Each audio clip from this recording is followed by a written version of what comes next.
Shalom, jemaat Tuhan yang dikasihi Tuhan. Dalam kondisi saat ini yang dimana kita harus menghadapi pandemi COVID-19, gereja kita tetap akan mengadakan Paskah meskipun secara online, dan setiap kita keluarga masing-masing merayakan di rumah, termasuk juga perjamuan kudus. Mungkin kita bertanya, apakah ini dibenarkan menurut Alkitab atau firman Tuhan? Kalau kita baca dalam Keluaran 12 ayat yang ketiga, firman Tuhan mengatakan, katakanlah kepada segenap jemaat Israel, pada tanggal 10 bulan ini, diambillah oleh masing-masing seekor anak domba, menurut kaum keluarga, seekor anak domba untuk tiap-tiap rumah tangga. Jelas sekali, Paskah pertama itu dilakukan waktu itu justru di dalam keluarga atau rumah tangga. Tadi dikatakan setiap keluarga atau rumah tangga harus menyiapkan seekor anak domba. Bapak, Ibu, saudara-saudara yang dikasihi Tuhan, sejak awal Allah menetapkan keluarga sebagai lembaga utama dan inti, bahkan juga menjadi pusat ibadah. Seperti misalnya zamannya Nuh.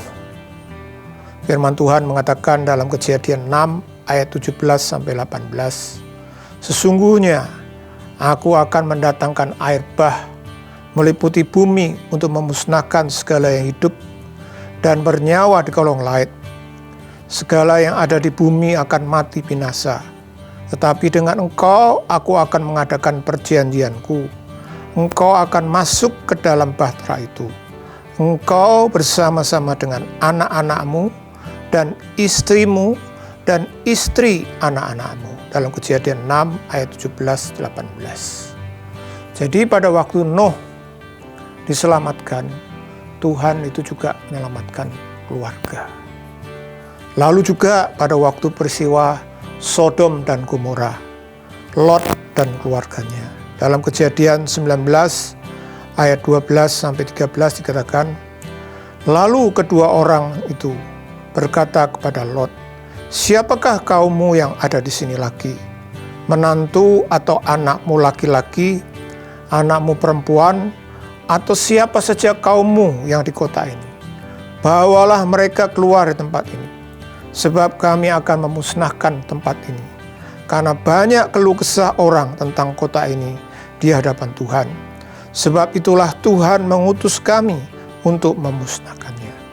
Jadi pada waktu zamannya Lot dan Sodom Gomora dimusnahkan, Tuhan juga menyelamatkan keluarga. Hanya apa bedanya antara keluarga Nuh dan keluarga Lot? Kalau kita belajar Alkitab, kita menemukan bedanya adalah Nuh berhasil membawa seluruh keluarganya untuk mengalami keselamatan, masuk bahtera. Sedangkan Lot tidak, istrinya menjadi tiang garam, kemudian anak-anak juga meskipun keluar dari Sodom, tapi dengan moral yang tidak baik. Inilah bedanya. Mengapa ini bisa terjadi? Sebab Nuh, kalau kita baca dalam Kejadian 6 ayat 8-9, Nuh dikatakan orang benar dan tidak bercela. Saya yakin Nuh sebagai kepala keluarga, sebagai orang benar, dia tidak hanya menjadikan dirinya sebagai orang benar, tapi pasti dia ajarkan juga kepada istri dan anak-anaknya. Sehingga pada waktu mereka semua masuk ke dalam bahtera, mereka semuanya mau dan akhirnya mereka mengalami keselamatan yang dari Tuhan. Dan ini beda dengan Lot. Lot menawarkan kepada anak-anak, kepada calon menantu, mereka semua tidak mau bahkan.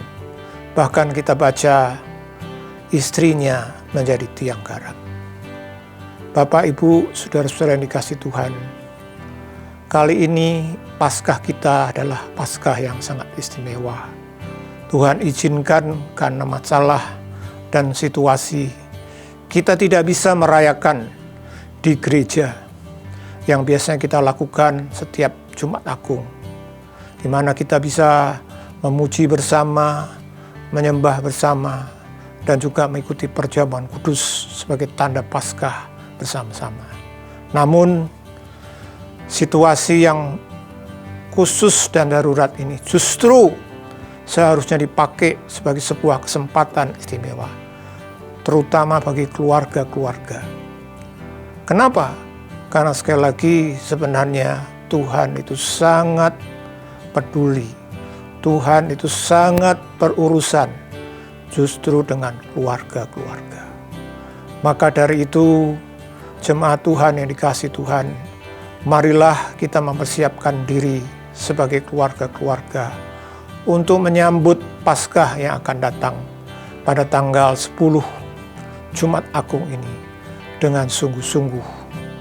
Sesuai dengan nanti dari gereja juga akan membagikan, menyebarkan apa saja yang perlu Bapak Ibu sebagai keluarga menyiapkan diri, termasuk panduan dalam beribadah bersama-sama.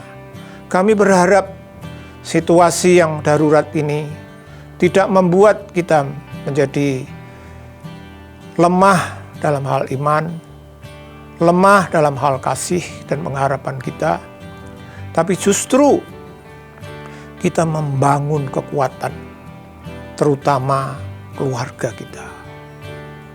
Ayah, ibu, anak, kalau mungkin ada kakek, nenek, cucu, mari. Ini kesempatan meskipun darurat, ini sebuah kesempatan istimewa. Jadikan keluarga kita di Paskah ini menjadi keluarga yang sungguh-sungguh di dalam Tuhan. Dengan cara apa? Ikutilah Paskah online dengan aturan-aturan yang sudah dan kita akan sebarkan. Tuhan memberkati.